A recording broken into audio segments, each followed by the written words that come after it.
Support everything we do at MWP News by visiting ko-fi.com/MWP News. Every donation helps us stay independent. For breaking entertainment news, reviews, and more, check out MWPnews.com. If you love games, head over to our YouTube channel, youtube.com/@MWPNewsGaming for reviews and gameplay. Links for all of this will be in the show notes, as well as links to the other podcasts. Thank you for your continued support.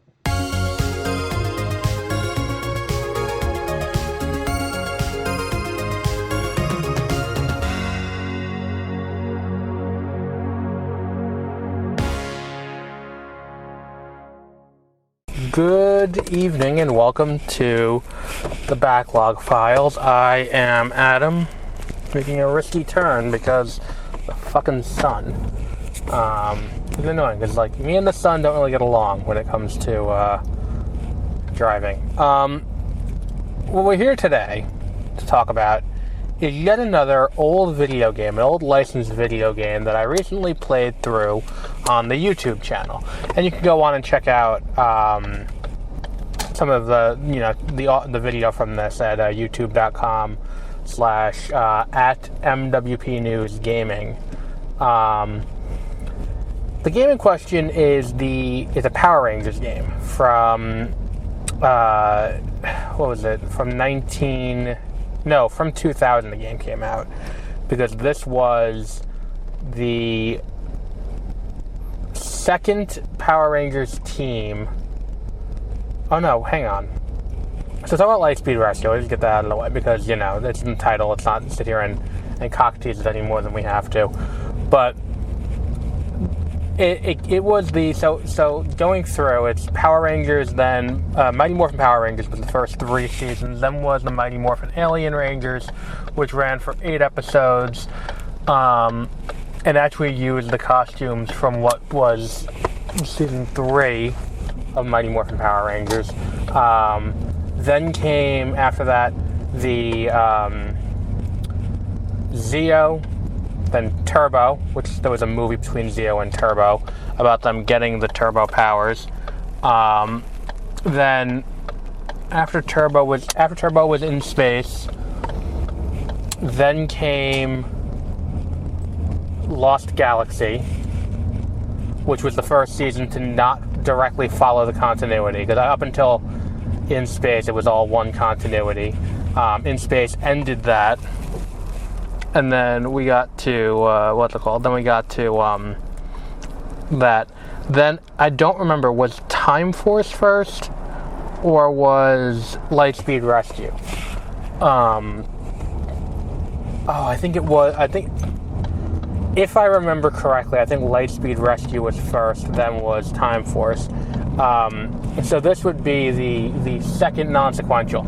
And separating it further from what we had in the previous, Lightspeed Rescue as a franchise was a major departure for the series as a whole. Fire truck heading by. So Lightspeed Rescue not only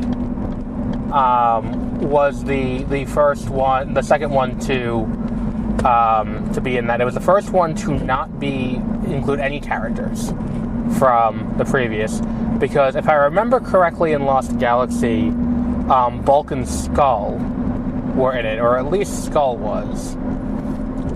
So this is the first one without any ties back. It was totally separate.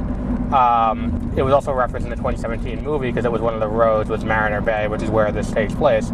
It was also the first time that it wasn't kids who were the team. It was they were all adults. And the theme this time was emergency rescue, firefighters, police, ambulance drivers, that kind of thing.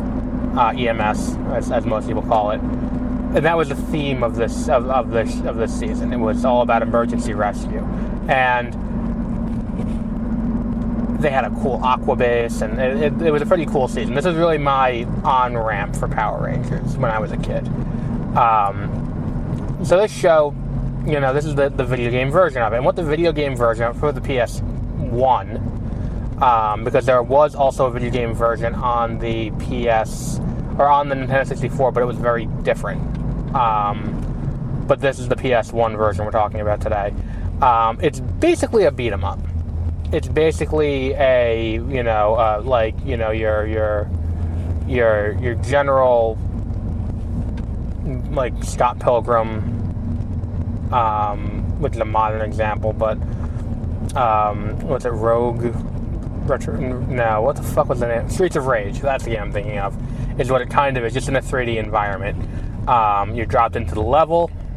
You got to get from the beginning of the level to the end of the level. You got to kill a bunch of bad guys, rescue a bunch of people, and then defeat at least one mini boss, and then defeat a full boss by a small range of actions. You can punch, you can kick, you can jump, but you can block, but you have to get through without dying too many times.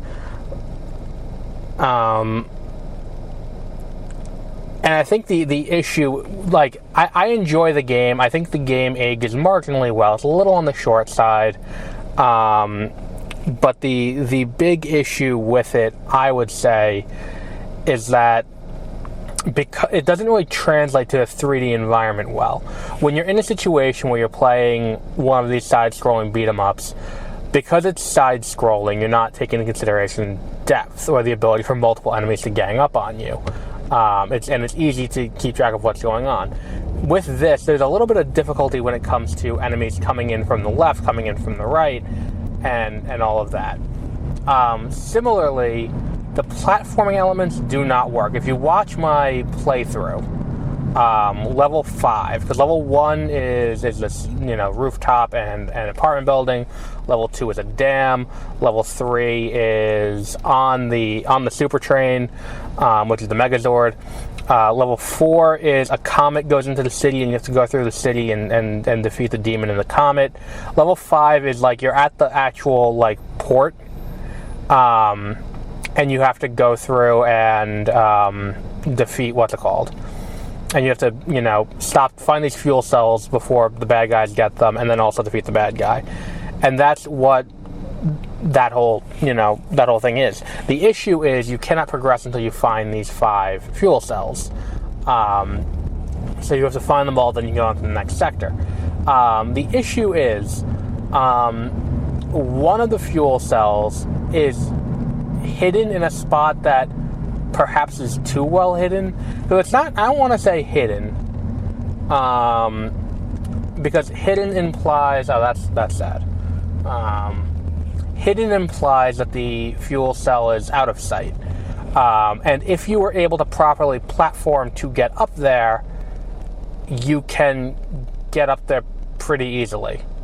You can jump up and you'll see it. It's right there. It's out in the open. It's not like it's hidden to the side or something like that, or in something you have to open. It's out in the open, just at this thing. It's just because you have to jump up on this thing, and the way the jump mechanic works. And maybe it was just the fact that I was playing as the Green Ranger. Maybe the Green Ranger's jump stat is not that good, because each Ranger does have their own stat. And I don't remember if there was a jump stat or not. But maybe it was the fact that the Green Ranger, maybe the Green Ranger has a shitty jump stat. Who knows? And maybe that's just what my issue was. But it took quite a bit of time for me to get up there and get it, to the point where I was like, am I soft locked? Where it's because you can't backtrack, I was like, did I soft lock myself and I just can't complete this level? I gotta reset and go back to level 5, in which case it was alright, well, I'll go do a different game this week. But I wasn't soft locked. The issue that I had was just the platforming to get up is a pain in the ass.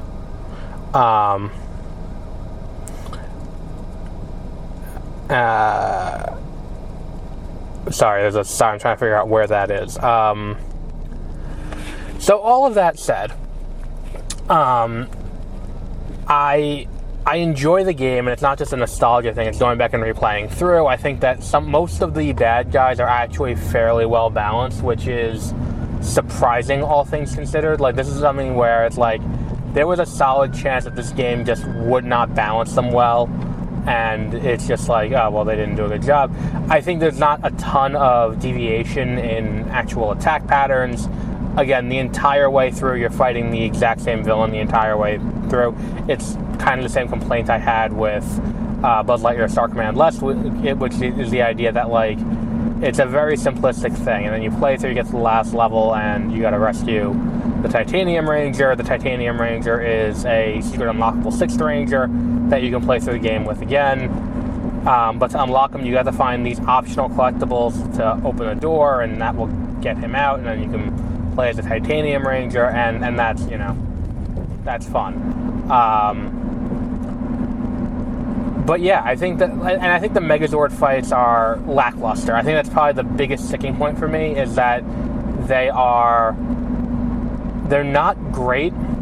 The Megazord is very clunky to control, it's slow to move, and all of that. It punches harder, so it is easier than the regular fights, and again, maybe that is just the way the Green Ranger's stats are lined up. But it's like the fight with the Megazord fight is just lackluster. It's like the attack is like your super attack, which everyone has a super attack. It's like the Red Ranger has this laser. The Green Ranger has a shockwave that like emits a shockwave all around him. And then I think Blue and Pink and Yellow all have the same one, if I remember correctly. I didn't play through it on each one, but like I seem to recall the Blue, the Pink, and the Yellow Ranger all having a kicky move that like they just spin around and kick in every direction, and that knocks everyone out. It's interesting. But the Megazord is always the same thing. You fire out ahead of you 3 shots, which the first shot, if it connects, and you stand perfectly still while this happens. So if you line it up properly and shoot the first shot, it will knock the bad guy down. By the time the second shot comes over, it will just clear him and not hit him at all. Every single time. Literally, every single time. The second shot will always go directly over them if the first one connects. Because the recovery time to get from, once they're knocked down, to get them back up is too long for the attack. And I get why this is. It's because if you knock them down in the battle, when you're fighting them, as the Ranger, it's, that gives you time to move out of the way, maybe collect a health or an invincibility, because most levels, when you get to the final boss, have a health or an invincibility or a special, or the gem that refills your special within range. It's just you got to get away, and knocking them down is how you break and get that chance to do that. But when you are dealing with this fight setup, there are no collectibles in any of these levels. You are just on your own, and it's like, more power to you, bud. Just have fun and don't get your ass hit too bad. The issue is like, okay, well, I'm gonna not. It's the same character model with the same moveset, so it's just against a different person you're playing as. So you shoot that thing out in front of you, boom, boom, boom, and the first one hits, second one clears, third one sometimes hits, sometimes doesn't. Which makes it where it's like, and you can't refill the special meter, and you can only do that like 2 or 3 times. So it is kind of annoying, and it makes these big moments that are supposed to be more epic feel a little bit lackluster. Because that's the thing about the fight with the Megazord. It's the bad guy has gotten too powerful. It's not enough for one Ranger to do it. All the Rangers need to come together, and every time you go into one of these battles, to get there, you will, in the level, collect a thing that will unlock the Megazord. You'll go into the fight. Everyone has the cutscene of the Super Train Megazord assembling, and then you go into the fight, and it's this barren wasteland set in the final world area, kind of, where you fight Queen Banshira. And that's where the whole thing is. It's this circle with a pit in the middle you can't go into, where you can walk around, and you just got to fight the bad guy. There's really nothing, there to, do that. Like, it's just kind of, it's just kind of, I saw a guy with like a Trump car, and it's just like, at what point? Okay, whatever. We're not going to get into it. But the whole thing with this is, I think it's well enough executed with some room for improvement. I would say it's not a game that I would say is not worth playing at all, which sounds backhanded. But I think there's enough there to make it an enjoyable enough experience that's worth kind of playing. Like, it's something where it's like, if you're a Power Rangers fan, you're gonna have fun with it in this day and age. If you are a if you are a fan of beat 'em ups, I think you'll find something in here. Again, there's a historical value from a game design standpoint to be like, okay, well, this is an attempt to take the 2D beat 'em up, move it into a 3D environment with an IP that was at the time, I mean, and I think it still is to an extent, beloved. But it is what it is. And the other thing I find interesting about this is there's character voiceover, and there's the Lightspeed Rescue variant of the Power Rangers theme. And when I don't recall enough from the show to be able to say definitively these are reused voice tracks from the show, or if they got someone to sound alike for them. And the other thing is, I don't think the likeness of any of the characters actually appear in the show, in the game. I don't think we ever actually see any of the actors or actresses, even in the cutscenes. It's always just the Sentai footage that was used for this, which is an interesting thing. And the thing is too, like, the Sentai footage makes the game feel a lot bigger. It makes it feel a lot bigger than the game does, because the game feels kind of barren at times. They do a pretty good job of that. I also was playing through this time for this video when I discovered that the weird crystals that you find all over the place give you extra lives.